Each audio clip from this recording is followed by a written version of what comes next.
Bom dia, passando aqui mais uma vez no canal Ministério Farol para Famílias para compartilhar com você uma palavra lá no livro de Tiago, no capítulo 1, do versículo 19 a 20, e a gente está tirando esse material do livro Casados e Felizes, do pastor Hernandes Dias Lopes, que vai falar um pouquinho para a gente hoje sobre todo homem seja tardio para falar. E o interessante dessa fala, inclusive no que a gente vê no texto, esse texto que Tiago fala, é que normalmente nós falamos muito, falamos rápido e queremos responder à altura, achando que isso vai trazer um certo conforto, um certo alívio para a nossa alma, quando na verdade a palavra tardio, que vem do grego brades, ela nos dá e nos traz a ideia de uma coisa mais retardada, de uma pessoa com uma lentidão, com um raciocínio lento. E um exemplo disso, né, em termos de palavra, é a palavra bradicardia, que é o ritmo cardíaco mais lento. Então, aquela pessoa que demora muito, né, para entender uma piada, quando você conta uma piada, entende? É nesse contexto que a gente quer falar hoje, é nesse contexto que a gente quer se referir à palavra tardio.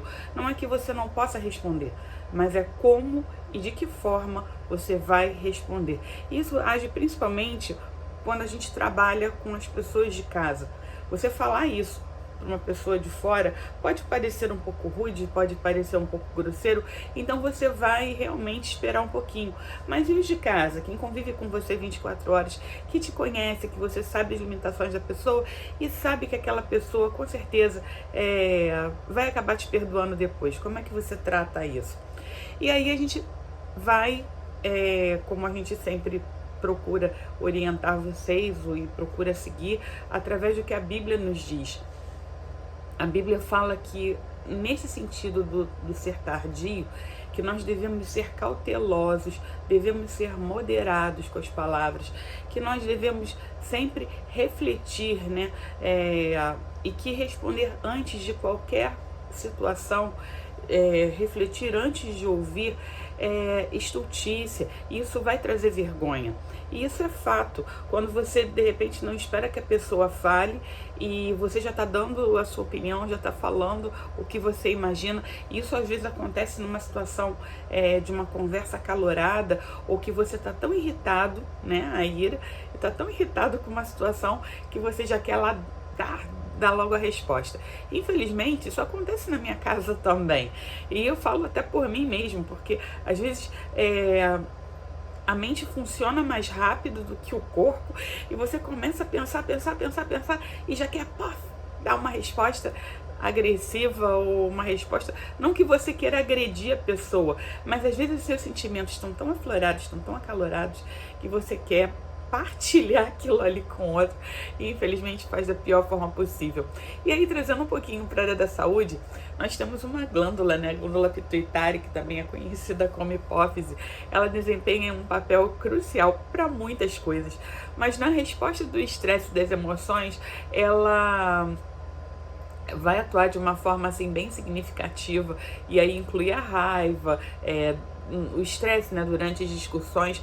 Ela vai liberar um hormônio chamado ACTH, que é o hormônio, eu não ia falar não o nome do hormônio porque ele é muito grande, adrenocorticotrófico, é esse ACTH, né? E ele estimula a produção de cortisol nas glândulas adrenais, preparando o corpo para dar uma resposta, né? E normalmente essas respostas são ou luta, e você vai lutar para se defender, ou você vai fugir, né, para não participar daquele momento.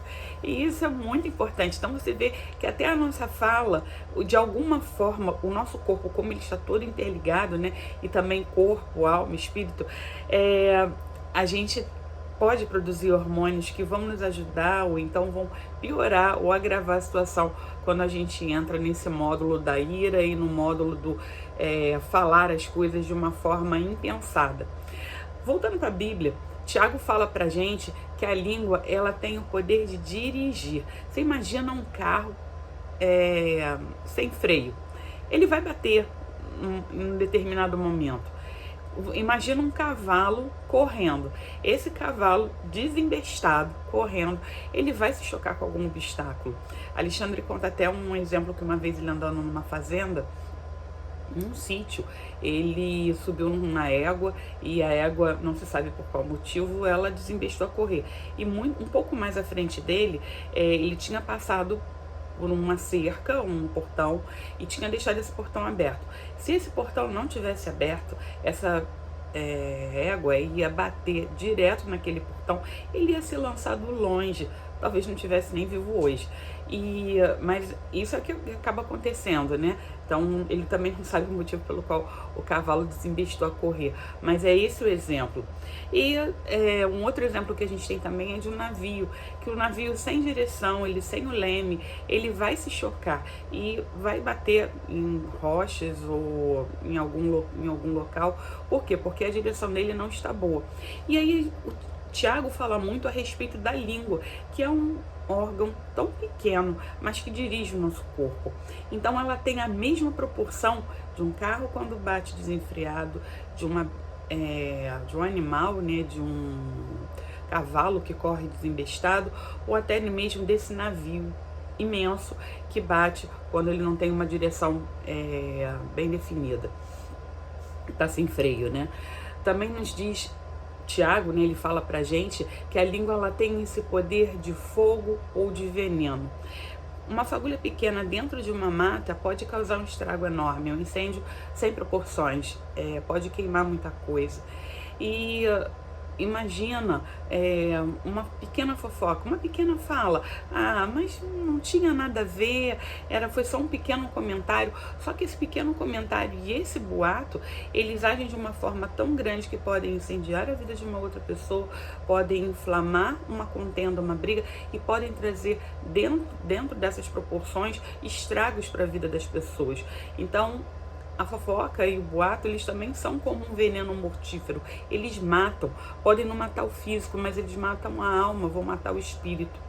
E quando a gente fala a respeito de fofocas e de falas impróprias, Hernandes Dias Lopes ele faz uma citação de um crivo que Sócrates fazia, e ele fazia 3 perguntas para as pessoas quando vinham trazer uma informação para ele. E quais eram essas 3 perguntas, né? Perguntas que você pode fazer para não ouvir algo que não lhe diz respeito. Olha só as perguntas. O que você está me falando é verdade? Aquilo que você está trazendo para mim, ele tem um cunho verdadeiro? É real? De que forma aquilo ali é uma verdade e é uma verdade que precisa ser compartilhada? Você já falou com a pessoa implicada sobre essa situação? Porque é muito comum se falar por trás dos bastidores, né? Por fora, ocultamente, sem a pessoa ver, sem a pessoa saber, sem a pessoa ouvir. Mas você já comentou com a pessoa sobre essa situação? E a terceira fala isso vai ajudar na solução do problema? Essa fala que você está me trazendo, ela é só um comentário? Ou com essa fala eu posso avisar a pessoa, transformar uma situação, mudar uma vida? Ou é uma situação que precisa realmente ir adiante para que uma vida seja poupada, né? Ou uma situação seja revertida? Se esse comentário não for prudente, não for bom, é melhor nem comentar. Pois ele, como o próprio Sócrates falava, se esse comentário não for bom, você nem precisa falar para mim, pois eu não quero lhe ouvir. Essa é a postura do crente também. Aquilo que não vai te trazer verdade, aquilo que não for para ser falado para a pessoa que está envolvida, aquilo que não vai trazer solução para o problema, evita comentário, não fale. Não é nem evitar, né? Não fazer o comentário, não fale. E a gente aprende também com isso o que falar e o que não falar. Provérbios 17:28 diz assim pra gente: quem muito fala erra, até o tolo quando se cala ele é tido por sábio. Às vezes o muito falar ele não vai te colocar numa situação que a outra pessoa vai entender. Como muitas vezes a gente já falou, o importante não é o que você fala, é aquilo que o outro entende. Mas o muito falar, às vezes, pode provocar também, quando você vai fazer uma correção ao filho, você vai trazer alguma coisa à tona, algum problema, uma discussão familiar. Às vezes o muito falar não vai trazer solução, pelo contrário, você vai deixar a outra pessoa no estado de hibernação, no estado de choque. E meninas, isso acontece muito com os nossos maridos. Chega um certo momento que quanto mais você fala, eles entram no módulo alfa, numa caixinha imaginária, e que aquela caixinha ali do eu não tô te ouvindo, eu estou ou seja, eu estou te ouvindo, mas eu não estou te escutando, eu não estou entendendo aquilo que você está falando, onde você quer chegar com isso? Isso é fato. Você vai falar muito, ele não vai entender, ele não vai cumprir, e você vai achar que ele não está dando atenção devida àquilo que você está falando, porque ele vai repetir aquilo novamente, porque ele infelizmente não ouviu. Então, vamos ser mais concisas, ser mais práticas, ser mais objetivos. E não é que nós não possamos falar, nem nós, nem o marido, né? O falar, ele é certo, o falar é prudente, mas não quando nós estivermos irritados. O falar é bom, mas se a gente falar quando a gente estiver irritado, cai naquela situação da glândula pituitária e a gente vai acabar falando o que a gente não quer, usando um termo um pouco cortês, um pouco mais dócil, um pouco mais manso, e vamos ferir a pessoa com quem amamos. Existe um conselho em Provérbios 17:14 que fala assim pra gente: o princípio da contenda é como soltar a água, soltar as águas represadas, né? A água de uma represa. Deixa por isso a porfia antes que haja rixas, antes que hajam brigas, que aconteçam as brigas, porque às vezes você começa a falar e parece que estourou uma barreira, estourou uma represa, e aquele turbilhão de águas que vem, aquele turbilhão de informações vai fazer com que a pessoa se sinta tão cheia, tão inundada, tão mergulhada naquilo ali, ela não vai entender o que está acontecendo, ela vai ficar com raiva também, e a resposta vai acabar sendo pior. O pastor Silmar Coelho, ele uma vez deu um exemplo em alguns dos vídeos dele e em algumas pregações. Ele fala sobre a água ungida na boca ungida. Na hora que você não souber o que falar e você está irritado com uma situação, escutando a pessoa falar, você pega a água ungida, você coloca, faz uma oração antes, pega aquela água, coloca na boca e espera com a água na boca, balançando a cabeça, ou ficando quieto, ou segurando aquilo ali. Quando a pessoa terminar de falar, aí sim, engula aquela água, mas fale com doçura, fale com amor. Nem sempre é fácil, mas é um treino que a gente faz todo santo dia. Não é uma vez por semana, não é uma vez por mês, é todo santo dia. E o que a gente aprende na prática com tudo isso que eu acabei de mencionar para vocês hoje? Que nós temos 2 ouvidos e uma boca. Então, ouça mais, fale menos, né? Num momento desse de contenda, num momento desse de briga. E nesse versículo que a gente mencionou no início, né, de Tiago 19:20, que todo homem seja tardio no falar. Fale menos, ouça mais. Conte até 10 para que essa glândula sua, a hipófise que está tão irritada, está inflamada, ela consiga diminuir, né? E você possa responder menos rispidamente. 10 não deu? Conta até 20. 20 não deu? Vai até 30 e por aí vai. Tenha seu cônjuge como um confidente amigo. Se você é transparente com seu cônjuge, se você conversa tudo com ele, se você fala tudo com ele, e se você se expõe, se torna mais fácil uma conversa, torna-se, né, mais fácil um diálogo, e você consegue, nos momentos de crise, não brigar, mas discutir pontos de vista.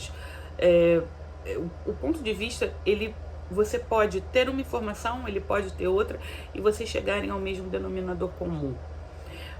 Uma outra situação: ore para ter paz em suas decisões e na sua fala. Isso é muito importante. Peça a Deus discernimento e peça a Deus direção para que você possa falar somente aquilo que seja necessário e você não extrapole, não ultrapasse os limites.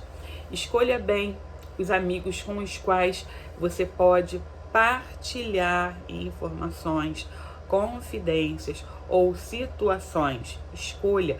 Nós precisamos, como em outros vídeos nós já falamos, de casais mentores, casais líderes, casais conselheiros. Nós precisamos saber o momento certo de falar e o momento certo de não falar. E aquilo que falar, até mesmo para pedir um conselho. Então, não abra sua boca para qualquer um, não espalhe boatos ou notícias ao vento. Tenha sempre alguém que você possa compartilhar, que você possa falar. Dê preferência, como eu falei anteriormente, a que você tenha dentro do seu casamento, né, o seu cônjuge como seu melhor amigo também. E, finalizando, reúna fatos, reúna as circunstâncias, veja o que está acontecendo. Muitas vezes as situações elas estão além daquilo do que a gente está vendo, e às vezes você está vendo só a ponta do iceberg. Por baixo existem toneladas e toneladas de camadas de bagagens de pessoas que estão sofrendo, que têm problemas, que têm dificuldades ou que estão passando por algum momento ruim. Então, reúna os fatos, saiba o que está acontecendo antes de você dar o seu veredito, antes de você falar a sua palavra final. E com isso, eu deixo vocês para que vocês pensem um pouquinho, reflitam sobre isso e sejam realmente tardios nas suas falas. Que Deus os abençoe, os guarde, proteja, que dê um final de semana maravilhoso e continue conosco. Se você gostou, curta, compartilhe, comente sobre alguma situação lá no YouTube para que eles possam dar relevância ao material que a gente está colocando aqui, que eu acredito que se não for de utilidade para você, vai ser de utilidade para alguém que você conheça. Deus os abençoe bastante, fiquem com Deus.